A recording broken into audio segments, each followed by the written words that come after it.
Hi everyone, welcome to my channel the నరాజ్ lessons. మనం రోజుకొక ఇంగ్లీష్ స్టోరీ చదువుకుంటున్నాం కదా. ఈరోజు స్టోరీ ద ప్రౌడ్ రోజ్. ఇక్కడ ఉంది కదా, ఈ రోజ్ ఫ్లవర్ చాలా బ్యూటిఫుల్గా ఉంటుంది.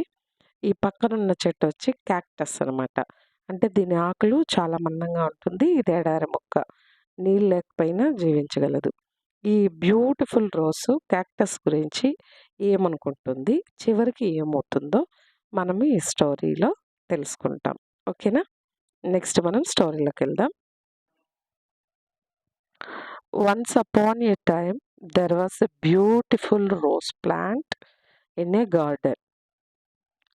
ఒకనొకసారి there was a beautiful rose plant, ఒక అందమైన రోజా చెట్టు ఉందంట ఇక్కడ గార్డెన్లో, పూల తోటలో.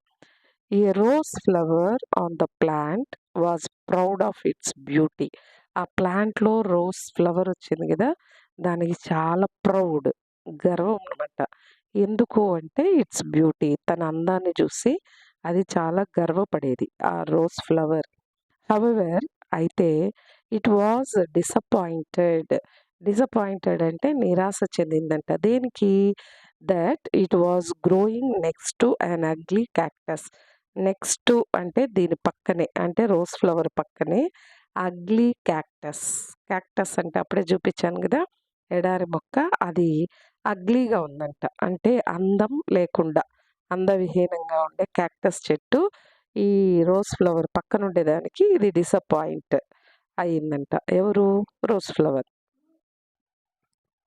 Everyday rose use to insult the cactus for it's looks, but the cactus kept silent. ఇక్కడ ఎవ్రీడే ప్రతిరోజు రోజ్ యూజ్ టు ఇన్సల్ట్ అంటే అవమానించేదంట. ఎవరిని? క్యాక్టస్ని. ఫర్ ఇట్స్ లుక్స్ అంటే అది బాగాలేదు కదా, ముళ్ళుగా ఉంది, బాగాలేదు కదా, అందంగా లేదని దాన్ని ఎప్పుడు కానీ ఇన్సల్ట్ చేసేది. But the cactus kept silent. Cactus దాని మాటలు ఏం పట్టించుకోకుండా సైలెంట్గా ఉండేదంట. ఆల్ ద అదర్ ప్లాంట్స్, మిగతా అన్ని ప్లాంట్స్, మొక్కలన్నీ కూడా in the garden tried to stop rose from threatening the cactus. క్యాక్టస్ని ఈ రోజు బెదిరిస్తూ ఉంటుంది. థ్రెటనింగ్ అంటే బెదిరించడం, అవమానిస్తూ ఉంటుంది కదా, దాన్ని అలా చెయ్యొద్దు, స్టాప్ అన్నట్టు మిగతా ప్లాంట్స్ చెప్పేదంట. But rose was so impressed. Rose చాలా ఆకర్షణీయంగా ఉంది కదా, వాళ్ళందరినీ కూడా ఆకట్టుకుంది. బై హర్ బ్యూటీ, తన అందంతో. That she could not listen to anyone. కాబట్టి ఎవరు ఏం చెప్పినా కుడ్ నాట్ లిజన్, వినేది కాదంట. ఎవరు ఏం చెప్పినా వినేది కాదు. ఎవరు? Rose flower. One summer a well in the garden dried up and there was no water for the plants. One summer అంటే ఒక వేసవికాలం, ఎండాకాలంలో. వెల్ అంటే బావి బాగా dry, ఎండిపోయిందనమాట.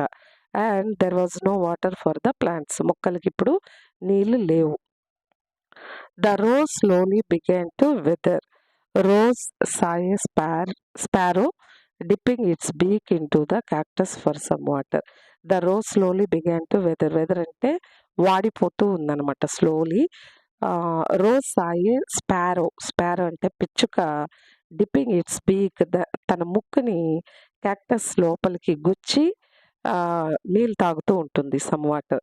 At this point rose felt embarrassed making fun of the cactus. ఇన్ని రోజులు ఈ క్యాక్టస్ని ఫన్, తమాషా అంటే ఇన్సల్ట్ చేస్తానంది కదా, దానికి ఇది ఎంబారెస్డ్గా ఫీల్ అయ్యిందంట, అంటే ఇబ్బంది పడింది. బట్ కానీ బికాజ్ హీ నీడెడ్ వాటర్, కానీ ఈ రోజ్ ఫ్లవర్కి వాటర్ కావాలి, కావాలి. He went to ask the cactus, ఇది ఆ క్యాక్టస్ని అడగడానికి వెళ్ళింది. If its could hold some water, కొంచెం నీళ్ళు పట్టుకొని తాగుతానని.